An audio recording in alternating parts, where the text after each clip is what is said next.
കോഴിക്കോട് എലത്തൂരിലെ യുവതിയുടേത് ക്രൂര കൊലപാതകമെന്ന് പോലീസ്. പ്രതി വൈശാഖൻ പെൺസുഹൃത്തിനെ ജോലി സ്ഥലത്ത് വിളിച്ചു വരുത്തുകയായിരുന്നു.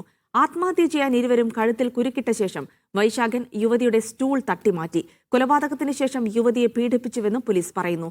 യുവതിയെ ലൈംഗികമായി പീഡിപ്പിച്ചുവെന്ന ഞെട്ടിക്കുന്ന വിവരങ്ങളും പോലീസിന് ലഭിച്ചു. ഇൻഡസ്ട്രിയിലെ CCTV ദൃശ്യങ്ങളാണ് കേസിൽ നിർണായകമായത്.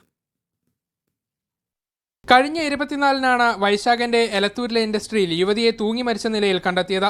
വൈശാഖനാണ് യുവതിയെ ആശുപത്രിയിൽ എത്തിച്ചത്.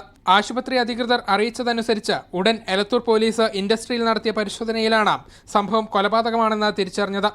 വർഷങ്ങളായി യുവതിയും വൈശാഖനും തമ്മിൽ പ്രണയത്തിലായിരുന്നുവെന്ന് പോലീസ് പറയുന്നു. ഇത് ഭാര്യ അറിയുമെന്ന് ഭയന്നാണ് പ്രതി കൊലപാതകം ആസൂത്രണം ചെയ്തത്. ഒന്നിച്ചു മരിക്കാമെന്ന് പറഞ്ഞ് യുവതിയെ വിളിച്ചു വരുത്തിയ ശേഷം ജ്യൂസിൽ ഉറക്കഗുളിക കലർത്തി നൽകി.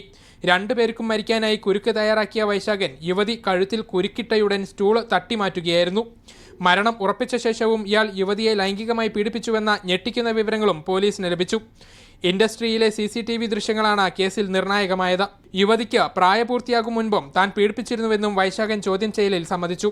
ഇതോടെ കേസിൽ പോക്സോ വകുപ്പും ചേർക്കും. മീഡിയ 1 കോഴിക്കോട്.